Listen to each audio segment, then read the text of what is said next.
اعوذ باللہ من الشیطان الرجیم بسم اللہ الرحمن الرحیم۔ معزز خواتین و حضرات، عزیز طلباء و طالبات، ڈیلی قرآن کلاس میں آپ سب کو خوش آمدید۔ امید ہے آپ سب خیر و عافیت سے ہوں گے۔ آج ہم پڑھیں گے سورۃ النساء، پارہ نمبر 6، آیت نمبر 153۔ لفظی ترجمہ سماعت کیجئے گا۔ یسألوک، مطالبہ کرتے ہیں آپ سے، اہل الکتابی، اہل کتاب، ان کہ تنزلا، آپ نازل کروا دیں، علیہم، ان پر، کتاباً کتاب، من السماء، آسمان سے، فقد، بس یقیناً، سألو، وہ سوال کر چکے ہیں، موسیٰ علیہ السلام سے، اکبرو، بڑی بات کا، من ذالک، اس سے، فقالو، تو انہوں نے کہا، ارنا اللہ، دکھاؤ ہمیں اللہ تعالی، جہرتاً، کھلم کھلا، فاخذتہم، تو پکڑ لیا انہیں، الصاعقۃ، بجلی کی کڑک نے، بظلمہم، ان کے ظلم کے سبب، ثم، پھر، اتخذوا، انہوں نے بنا لیا، العجلہ، بچھڑے کو، من بعد، اس کے بعد، ما جاءتہم، کہ آ چکی تھی ان کے پاس، البینات، کھلی دلیلیں، فعفونا، پھر ہم نے بخش دیا، عن ذالک، اسے، وآتینا، اور ہم نے عطا فرمایا، موسیٰ علیہ السلام کو، سلطاناً، غلبہ، مبیناً، واضح۔ معزز سامعین کرام، اس سے پچھلی آیات کے اندر اللہ رب العالمین نے بیان فرمایا ہے اہل کتاب کے کافر ہونے کو۔ اللہ پاک نے ثابت کیا کہ اہل کتاب کیوں کافر ہیں۔ اس لیے کافر ہیں کہ وہ بعض پر ایمان لاتے ہیں، بعض کا انکار کر دیتے ہیں۔ بعض پیغمبروں پر ایمان، بعض پیغمبروں کا انکار، بعض کتابوں پر ایمان، بعض کتابوں کا انکار، یہ وجہ ہے ان کے کافر ہونے کی۔ اس آیت مبارکہ کے اندر اللہ رب العالمین نے اہل کتاب کا ہی ذکر فرمایا ہے۔ اہل کتاب کے بارے میں اللہ پاک ارشاد فرماتا ہے، یہ لوگ آ کر حضور نبی اکرم صلی اللہ علیہ وآلہ وسلم سے سوال کرتے ہیں، مطالبہ کرتے ہیں۔ مطالبہ ان کا یہ ہے کہ اے پیغمبر جناب حضرت محمد صلی اللہ علیہ وآلہ وسلم، آپ کبھی ایک آیت، کبھی 2 آیتیں، کبھی 3 آیتیں آپ سناتے ہیں۔ آپ اللہ تعالیٰ کا کلام ہمیں گریجولی، سٹیپ بائی سٹیپ سناتے ہیں، کبھی ایک آیت، کبھی 2 آیتیں، کبھی ایک سورت، کبھی آدھی سورت، وغیرہ وغیرہ وغیرہ۔ تو آپ ایسا کریں، آپ ہمیں آسمان سے یک بارگی کتاب منگوا دیں، ساری کتاب اکٹھی منگوا دیں۔ اگر ساری کی ساری کتاب ایک ہی بار آ جائے گی تو ہم آپ پر ایمان لے آئیں گے۔ یہ ان کا مطالبہ تھا، یہ ان کا سوال تھا۔ اب آپ غور فرمائیں، مفسرین کرام فرماتے ہیں کہ یہ کچھ یہودی حضور نبی اکرم صلی اللہ علیہ وآلہ وسلم کے پاس آئے اور انہوں نے آ کر یہ بہانہ تراشا اپنے ایمان نہ لانے کا، کہ کیونکہ کتاب جو ہے قرآن مجید وہ اکٹھی نہیں آ رہی، اکٹھی آئے تو ہم ایمان لے آئیں۔ یہ مطالبہ کیا تھا یہودیوں کے ایک بہت بڑے عالم کعب بن اشرف نے، اور اس کے ساتھ ایک اور آدمی تھا یہودی، اس کا نام تھا فخاس بن آزورہ۔ انہوں نے آ کر، یہ دونوں نے آ کر حضور علیہ الصلوۃ والسلام سے یہ مطالبہ کیا۔ اس پر اللہ پاک نے یہ آیت مبارکہ نازل فرمائی۔ اللہ پاک نے ارشاد فرمایا کہ اے میرے پیارے پیغمبر محمد صلی اللہ علیہ وآلہ وسلم، آپ ان کے ایمان نہ لانے کے بارے میں متفکر نہ ہوں، آپ پریشان نہ ہوں، آپ غمزدہ نہ ہوں۔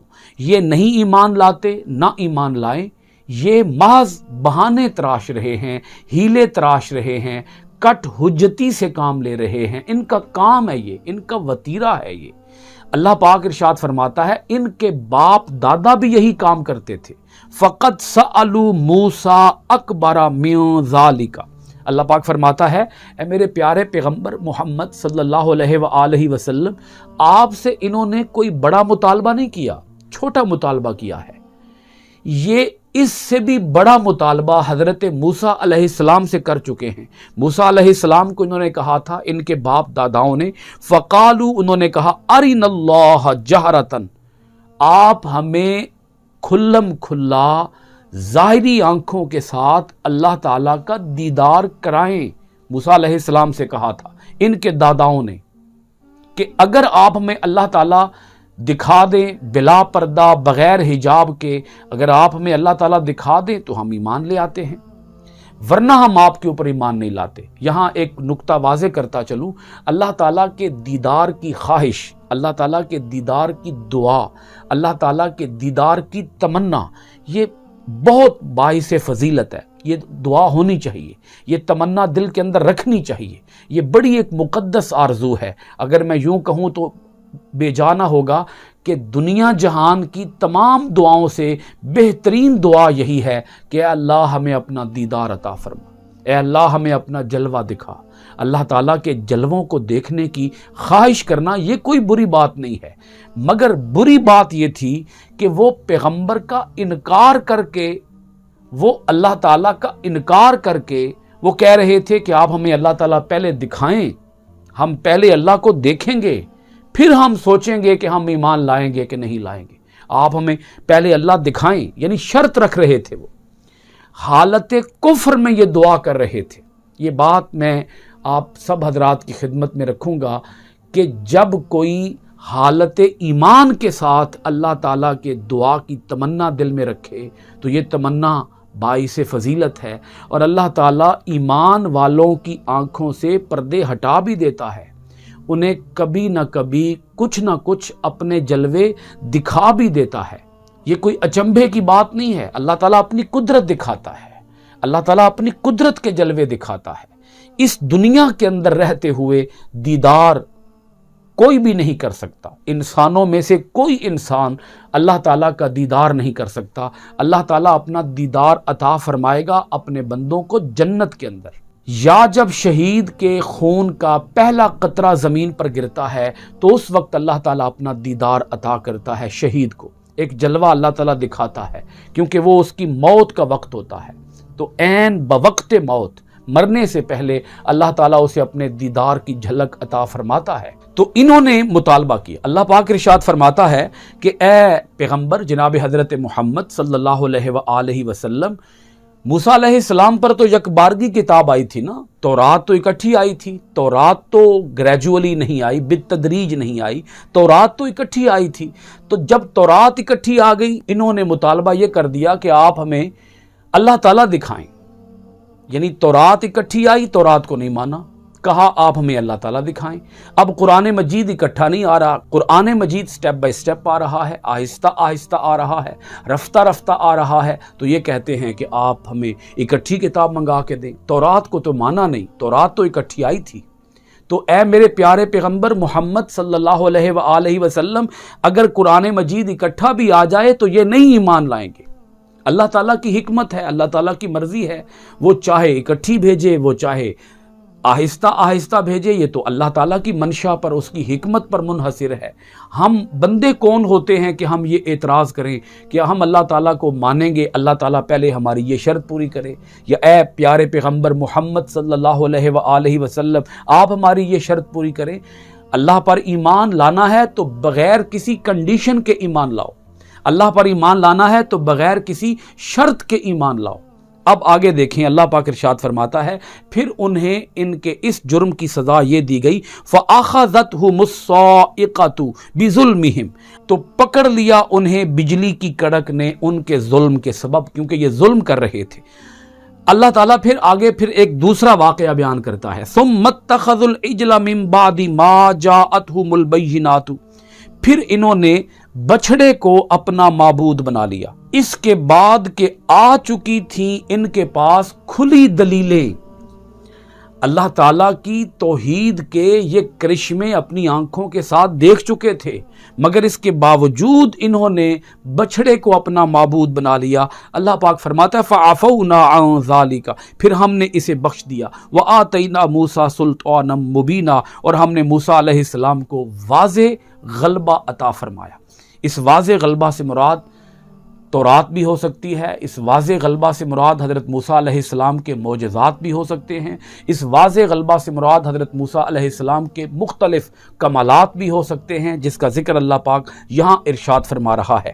اب آپ دیکھیں اللہ پاک نے یہاں دو باتوں کا ذکر کر دیا۔ انہوں نے ایک مطالبہ کیا کہ قرآن مجید اکٹھا آئے، اللہ پاک نے اس کے جواب میں دو باتیں ارشاد فرما دیں۔ ایک تو یہ کہ اے یہودیو، باپ داداؤں کو تو ذرا یاد کرو، تمہارے تو باپ دادا بھی ایسے ہی کرتے تھے کہ وہ اللہ تعالیٰ کی کتاب کا انکار کرتے تھے، بہانے تراشتے تھے، ہیلے تراشتے تھے، وہ کہتے تھے ہمیں اللہ تعالیٰ آپ دکھائیں، اور پھر انہوں نے بچھڑے کو اپنا معبود بنا لیا تھا۔ اللہ پاک پھر ان کی آگے تیسری نافرمانی کا ذکر کرتا ہے، وَرَفَعْنَا، اور ہم نے بلند کیا، فَوْقَهُمْ، ان کے اوپر، الطور پہاڑ کو، بِمِيثَاقِهِمْ، ان سے پختہ وعدہ لینے کے بعد۔ اب یہ جو سارے واقعات یہاں بیان ہو رہے ہیں یہ سورۃ البقرہ کے اندر بڑی تفصیل کے ساتھ گزر چکے ہیں، اس لیے یہاں میں ان کی تفصیل بیان نہیں کر رہا۔ بچھڑے کو جو معبود بنانے کا واقعہ ہے وہ بھی پیچھے گزر چکا ہے۔ اسی طرح طور پہاڑ ان کے سروں کے اوپر بلند کیا گیا، اللہ پاک نے وعدہ لیا کہ تم وعدہ کرو کہ تم تورات پر عمل کرو گے۔ انہوں نے وعدہ کیا اور طور پہاڑ ان کے سروں سے ہٹ گیا، کیونکہ خطرہ یہ تھا کہ اگر وہ انکار کر دیتے تو ان کے سروں کے اوپر طور پہاڑ گرتا اور ان کے جسموں کے چیتھڑے اڑ جاتے، ان کے جسم ریزہ ریزہ ہو جاتے۔ تو اس ڈر سے کہ کہیں طور پہاڑ ہمارے اوپر نہ گر پڑے، وہ تورات پر ایمان لے آئے۔ انہوں نے وعدہ کیا کہ ہم تورات پر عمل کریں گے، مگر جو ہی وہ پہاڑ سائیڈ پر ہو گیا، اپنی جگہ پہ آ گیا، زمین کے اوپر آ گیا، تو اس وقت انہوں نے اللہ تعالیٰ کی کتاب کا انکار کر ڈالا۔ اب یہ ان کی تیسری نافرمانی ہو گئی۔ آگے چوتھی نافرمانی، وَقُلْنَا، اور ہم نے حکم دیا، لَهُمْ، انہیں، ادخلوا، داخل ہو جاؤ، الباب، دروازے سے، سجدن، سجدہ کرتے ہوئے۔ آپ دیکھیں اس چوتھی نافرمانی کو۔ تیسری نافرمانی، طور پہاڑ جب سروں پر تھا تو وہ تورات کے اوپر ایمان لانے کا وعدہ کر رہے تھے، جب وہ پہاڑ ہٹ گیا تو وعدے سے انکاری ہو گئے۔ پھر اللہ پاک آگے چوتھا واقعہ، ان کی چوتھی نافرمانی ذکر کرتا ہے، وَقُلْنَا لَهُمُ ادْخُلُوا الْبَابَ سُجَّدًا، کہ ہم نے انہیں حکم دیا کہ تم دروازے سے داخل ہو سجدہ کرتے ہوئے۔ یہ جس بستی میں داخل ہونے والے تھے، اللہ پاک نے حکم ارشاد فرمایا کہ اس بستی کا جو دروازہ ہے اس سے داخل ہونا، سجدہ کرتے ہوئے داخل ہونا۔ انہوں نے ان دونوں حکموں کی نافرمانی کی، یہ دروازے سے داخل نہ ہوئے، دیواریں پھلانگ کے داخل ہوئے، اور گردنوں کو جھکانے کی بجائے، سجدہ کرنے کی بجائے، یہ اکڑ کے ساتھ گردنیں اٹھا کے داخل ہوئے۔ پھر اللہ پاک آگے پانچویں ان کی نافرمانی کو بیان کرتا ہے، وَقُلْنَا، اور ہم نے حکم دیا، لَهُمْ، انہیں، لَا تَعْدُوا، کہ تم حد سے نہ بڑھو، فِي السَّبْتِ، سبت کے بارے میں۔ اب یہ سبت کیا ہے؟ ہفتے کے دن اللہ پاک نے منع کیا تھا کہ مچھلیاں نہ پکڑنا، انہوں نے دریا کے آگے تالاب بنا لیے اور مچھلیاں تالاب کے اندر آ جاتی، آگے رکاوٹ ڈال دیتے، اتوار کو جا کے پکڑ لیتے۔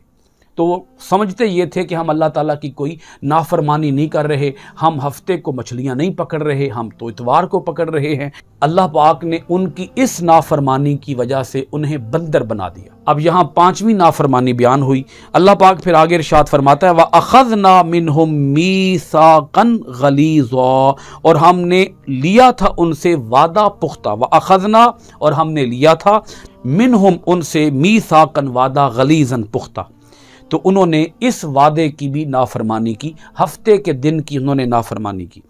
اب آگے اللہ پاک پھر سزا بیان کرتا ہے، چھٹی ان کی نافرمانی بیان کرتا ہے سورۃ النساء کی آیت نمبر 155 کے اندر، فَبِمَا، اس کے سبب، نَقْضِهِمْ، ان کے توڑنے کے، مِيثَاقَهُمْ، ان کے اپنے وعدے کو توڑنے کے سبب، وَكُفْرِهِمْ، اور ان کے کفر کے سبب، بِآیاتِ اللہ، اللہ کی آیتوں کے، اللہ کی آیتوں کے انکار کرنے کے سبب، اور اپنے پختہ وعدے توڑنے کے سبب۔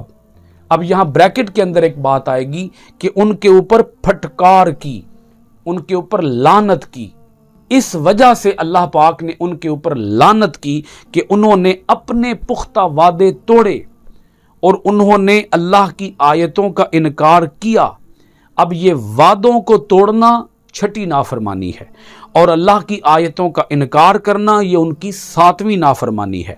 آٹھویں نافرمانی دیکھیے، وَقَتْلِهِمْ، اور ان کے قتل کرنے کے سبب، الانبیاء، انبیاء کو، بغیر حق، نا حق، وَقَوْلِهِمْ، اور ان کے قول اور ان کے کہنے کے سبب، قلوبنا، ہمارے دلوں پر، غلف، غلاف چڑھے ہوئے ہیں۔ یہ ان کی ناویں نافرمانی ہے۔ ناویں نافرمانی یہ ہے کہ انہوں نے خود کہا کہ ہمارے تو دلوں کے اوپر پردے پڑے ہوئے ہیں، غلاف چڑھے ہوئے ہیں، اس لیے ہمارے دلوں کے اندر اللہ تعالیٰ کی اطاعت اترتی نہیں ہے، کیونکہ ہمارے دلوں کے اوپر پردے پڑ چکے ہیں، غلاف چڑھ چکے ہیں۔ اب ایک بار آپ پھر ساری آیت کو سنیے گا. فَبِمَا نَقْضِهِمْ مِيثَاقَهُمْ وَكُفْرِهِمْ بِآيَاتِ اللَّهِ وَقَتْلِهِمُ الْأَنْبِيَاءَ بِغَيْرِ حَقٍّ وَقَوْلِهِمْ قُلُوبُنَا غُلْفٌ. ان پر پھٹکار کی وجہ یہ تھی کہ انہوں نے توڑ دیا اپنے وعدے کو اور انہوں نے انکار کیا اللہ تعالیٰ کی آیتوں کا اور انہوں نے قتل کیا انبیاء کو ناحق اور انہوں نے یہ گستاخانہ بات کہی کہ ہمارے دلوں کے اوپر غلاف چڑھے ہوئے ہیں. اللہ پاک پھر آگے ارشاد فرماتا ہے بلکہ توبہ مہر لگا دی اللہ نے علیہا ان کے دلوں پر بکفرہم ان کے کفر کی وجہ سے فلا یؤمنون سو وہ ایمان نہیں لائیں گے الا مگر قلیلاً بہت تھوڑی تعداد میں. اللہ پاک ارشاد فرماتا ہے کہ ان کے دلوں کے اوپر غلاف نہیں تھے. اصل بات یہ نہیں تھی. اللہ پاک فرماتا ہے اصل بات یہ تھی کہ ان کے دلوں کے اوپر اللہ تعالیٰ نے ان کے کفر کے سبب مہر لگا دی اور بہت تھوڑی تعداد میں لوگ ایمان لائیں گے. یہود میں سے بہت تھوڑی تعداد میں لوگ ایمان لائے اور اللہ تعالیٰ اولاً کسی کے دل کے اوپر مہر نہیں لگاتا. اللہ تعالیٰ اس وقت مہر لگا دیتا ہے جب کوئی کفر کے راستے کے اوپر چلنے کے لیے اصرار کرتا ہے، ڈٹ جاتا ہے. اب یہاں تک ان کی 9 نافرمانیوں کا ذکر ہو چکا ہے. اگلی کلاس کے اندر ہم ذکر کریں گے ان کی 10ویں اور 11ویں نافرمانی کا. اللہ تعالی ہمیں اپنی آیتوں کے اندر غور و خوض کرنے اور اپنی آیتوں پر عمل پیرا ہونے، قرآن کو معنی، ترجمہ، تفسیر و تشریح کے ساتھ پڑھنے، قرآن کے آفاقی پیغام پر عمل کرنے اور اس کو دنیا بھر کے اندر عام کرنے کی توفیقات خیر عطا فرمائے. سورۃ النساء کی آیت نمبر 155 کے ساتھ آج کی کلاس ختم کرتے ہیں. انشاءاللہ العزیز آئندہ ڈیلی قرآن کلاس میں حاضر ہوں گے سورۃ النساء کی آیت نمبر 156 کے ساتھ. آپ سب حضرات کا بہت شکریہ. السلام علیکم ورحمۃ اللہ وبرکاتہ.